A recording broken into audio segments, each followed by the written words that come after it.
Hello, you are listening to an episode of Trade Talks, a podcast about the economics of trade policy. I'm Samir Keynes, the US Economics and Trade Editor for The Economist. And I'm Chad Bown, a senior fellow at the Peterson Institute for International Economics. This week, we are going to provide an update on Brexit. And we'll be joined by Professor Anand Menon. Anand is a director of the UK in a Changing Europe, which is a think tank based in London. He and his team of economists and political scientists and legal scholars have just put out a new report titled No Deal Brexit, Issues, Impacts, Implications. And listeners may be aware that this is our 100th episode, a very special one, and not just because we have Anand on. And as a treat, you are about to hear the new Trade Talks jingle. Hey now, this is Trade Talks, this is Trade Talks, talk, trade. And with that, let's begin. Anand, hello. Hello, how are you doing? Great. So apologies to all the British listeners who have had to live through every gory minute of this, but for the benefit of our listeners who haven't been following the minute-by-minute developments, can we just first talk about what has been going on with British politics? So since we last spoke about Brexit on Trade Talks, there's rather a lot that's happened. We've got a new Prime Minister, Boris Johnson. He said that Britain is going to leave the EU on October 31st, do or die. He's also tried to suspend parliamentary business until October the 14th. And then on October the 17th, he's going to go to the EU to try to negotiate a new deal. So, Anand, have I missed anything out from all of that? Well, pretty much all you said, with a few other things. Boris Johnson is not only our new Prime Minister, he's kicked out 21 of his own MPs from his party, so he no longer has a majority in Parliament. The parties are breaking apart sort of as we speak. And the Parliament has passed a law that says Boris Johnson cannot take us out of the European Union with no deal at the end of October, as he said he would do or die. We have an election almost certainly on the horizon, and perhaps most interestingly and frustratingly of all, Brexit is exactly where it's been for the last year. In some structural senses, nothing whatsoever has changed. What is this legal decision that the Scottish courts have made? Well, to go back to the beginning, the Prime Minister decided to prorogue, i.e. fully suspend Parliament.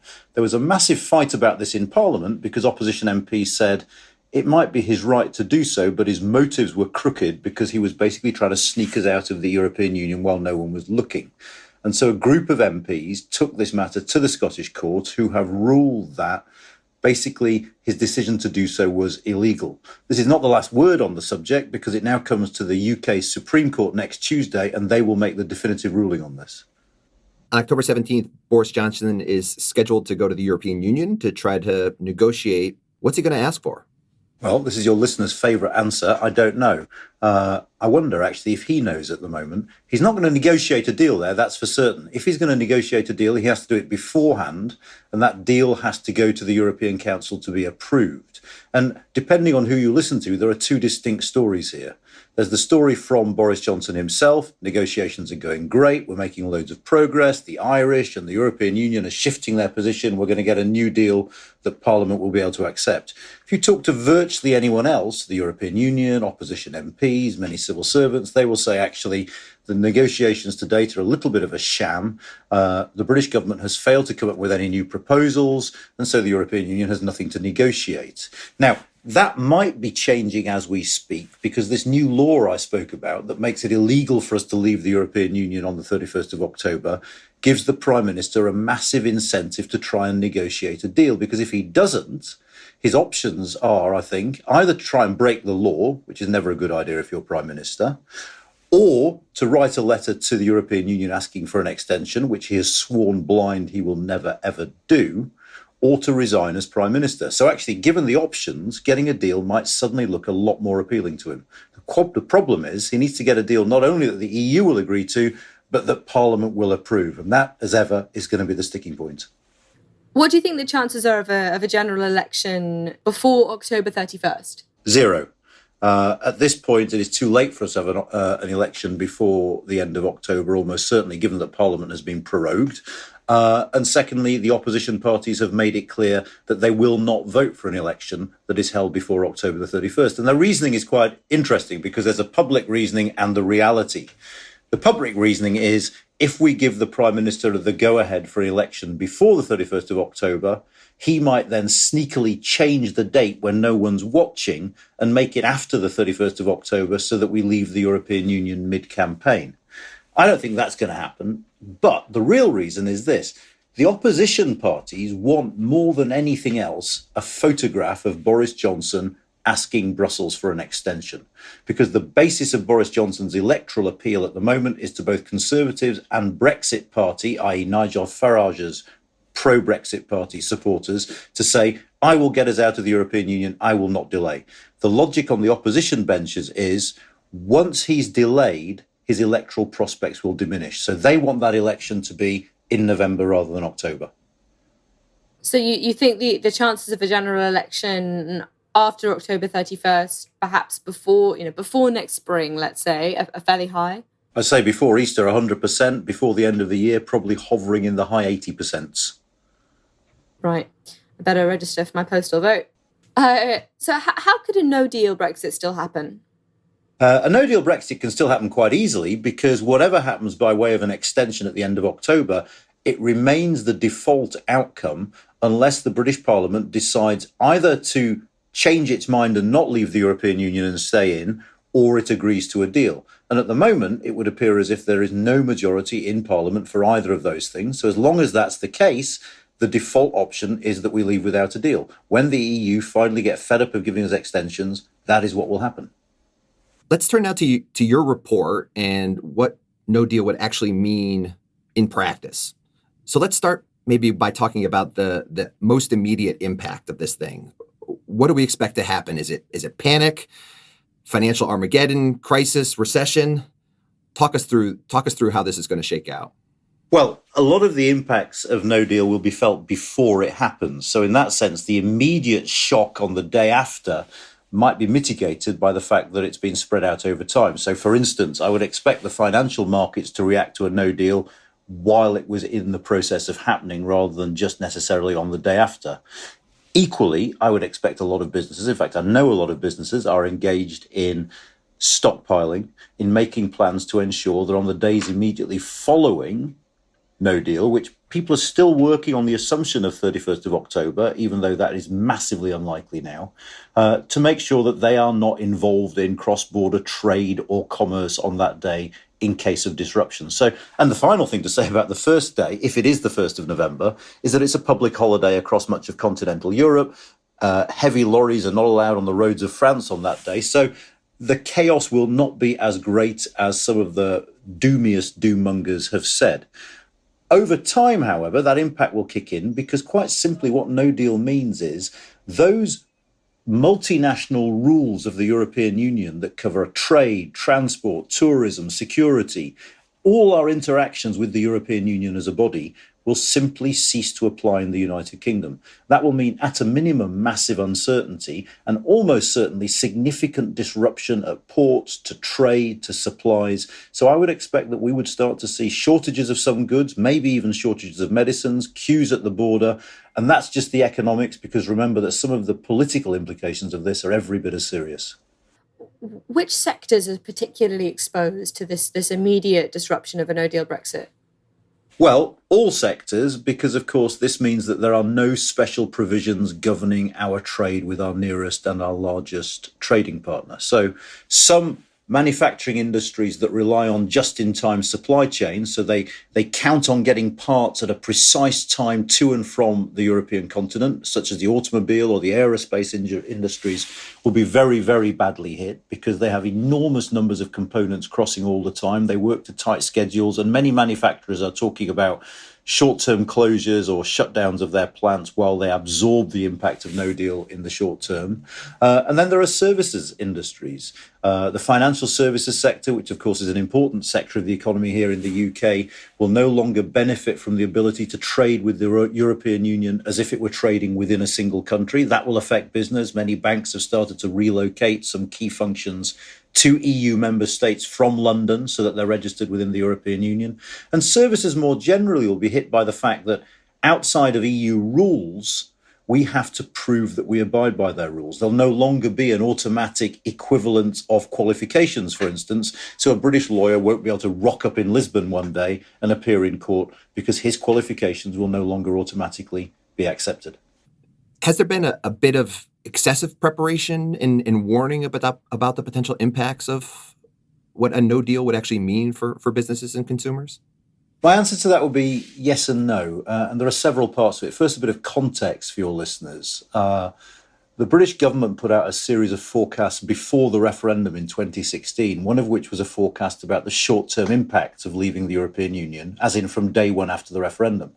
And they predicted an immediate recession, not least because they were predicting consumer confidence plummeting. None of that happened at that time, which means that we're in a political debate in this country where people are very sceptical about forecasts. And I do think some people, particularly people who are committed to us remaining in the European Union, have talked in exaggerated terms about what the massive impact of no deal will be immediately after it happens. And I think they're leaving themselves open to that same accusation of peddling project fear and of exaggerating impacts for political purposes. And I think there is a structural reason why people are a little bit confused about this, which lies with government. On the one hand, government needs businesses to be ready for no deal and to make the preparations they have to make, signing up for customs permits and things like that, which at the moment British businesses don't have to do when they trade with the European Union. At the same time, the government, whose official policy is leaving with no deal will be fine, doesn't want to talk up the impact of no deal because it undermines that claim. So there's been an ambivalence on the part of government that I think has made it very, very hard for people to figure out whether or not they should be taking this seriously. How would a no deal Brexit affect, day-to-day operations in Northern Ireland and along the border? Well, of all the places affected, Ireland will be the most affected by Northern Ireland because you have you have no border between North and South at the moment. A lot of businesses are split between North and South. If Britain falls out of the European Union with no deal, there will have to be a customs and regulatory border between Northern Ireland and the Republic of Ireland. It means several things.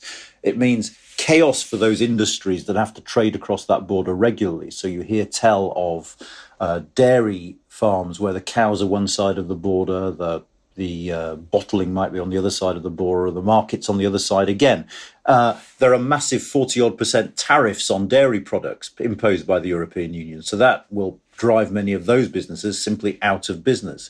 But apart from the economics, which are pretty dire for Northern Ireland, there is also massive political significance here because, of course, one of the achievements of the Good Friday Agreement and of membership in the European Union has been to obviate the need for a border down the middle of the island of Ireland. If that border comes back, there are a lot of people that are worried that with it will come the sectarian violence we thought we'd got rid of with the Good Friday Agreement. So what happens to EU citizens living in the UK in the event of a no deal? Well, EU citizens have already had their rights guaranteed, and even though they will lose some of the rights they enjoyed under EU law, they pretty much keep most of them. The real problem for the British government is if, as they have said, freedom of movement will end when we leave the European Union, that is a policy they simply cannot implement because we do not know who the EU citizens living in the UK are. So we will not be able to tell who those people are who have come in after we've left the European Union with no deal. So there will be uncertainty, and there has been uncertainty for many years for these people as to their exact status, and it will be uncertainty that is exacerbated by the fact that the British state will simply be incapable of implementing its stated policy. What would this all mean for security cooperation between Britain and the EU, policing, data sharing, that sort of thing? Well, it has all sorts of implications because one of the side effects of no deal is from the moment it happens, the EU switches off British access to the numerous databases that it holds, holding criminal records, passenger records, and the like. And not only will Britain no longer have access to those records, but we will legally no longer be allowed to use any data that we've accessed from them in the past. And that puts British police and law enforcement agencies at a massive disadvantage when it comes to their work, because it simply means that a huge number of people who were on their radar will simply disappear from that radar. And the danger is that criminal gangs and the like, knowing this, will take an opportunity to relocate to the United Kingdom, because here they will be off the grid in a way they would not be under the current data sharing agreements. Oh, the wrong kind of trade being encouraged there. Absolutely. My last question is, what does this mean about the future of UK and EU trade relations? Is there anything to this theory that sometimes governments, countries just need to take extreme positions in order to improve upon their negotiated outcome? And that this could actually, this threat of a no deal, this potentially implementing no deal, could actually pay off for the UK over the long run with its negotiations with Europe? Well, let me say a couple of things. Firstly, if this tactic on the part of the British government is to pay off, it has to pay off by the end of October. Because if we're going to get a deal, we need to use the threat of no deal to get a renegotiation that Boris Johnson is allegedly trying to carry out at the moment. The problem is, this is a threat that involves us getting hurt more than them. And I'd suggest that that's not the most effective kind of threat that you can brandish in a negotiation. Once we've left with no deal, if we leave with no deal, we essentially have no more threats left in the locker. At that point, it is a question of whether and when the two sides return to the negotiating table. You have to think a little bit about the political context of this. If we leave with no deal, it will cause disruption both here and in the European Union. What I fear will happen then is that political recriminations will ensue, where both sides blame the other for the outcome, and the mood sours very, very quickly. In those circumstances, it's hard to see an immediate return to the negotiating table. And the final thing worth saying is, if and when the sides do return to the negotiating table, the European Union has made it absolutely clear they're very happy to discuss trade with us, but only after those issues of the withdrawal treaty, citizens' rights, the Irish border, and the Brexit bill that Britain owes are cleared up. So they will immediately insist on us addressing the issues that we have not addressed by not signing the withdrawal agreement that we've negotiated with them already.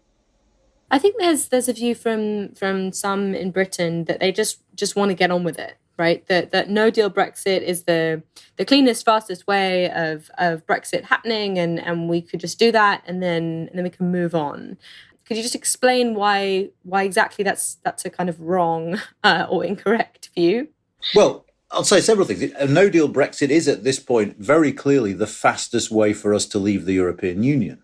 But if by Brexit you mean not just that process, but the process of sorting out our future relationship with the European Union as well, then far from being a clean Brexit, it is the dirtiest imaginable form of Brexit. Because as I've just said, the politics after we've left will be poisonous. We'll still have to negotiate a future trade deal. We'll have to do so in circumstances where both sides are angry and distrustful. And so the danger is that the no-deal Brexit will make this process drag on far, far longer than any other end to the Brexit process would. And so we will be trapped in this mire for the foreseeable future.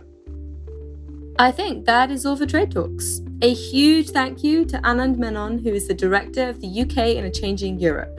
Be sure to check out their new report called No Deal Brexit: Issues, Impacts, Implications. We'll be sure to post it on the episode page at our website. That is www.tradetalkspodcast.com. Thank you also to Colin Warren, who handles our audio. Do follow us on Twitter. I'm at Samaya Keynes. And I'm at Chad Bown. And we're on @trade__talks. That's not one but two underscores, @trade__talks. Because appearing on your podcast twice is far better than doing it once. We agree. We almost forgot to thank Samaya's Madrigal Club for supplying us with our new and very special theme music. Hey now, this is Trade Talks. This is Trade Talks. Talk, trade.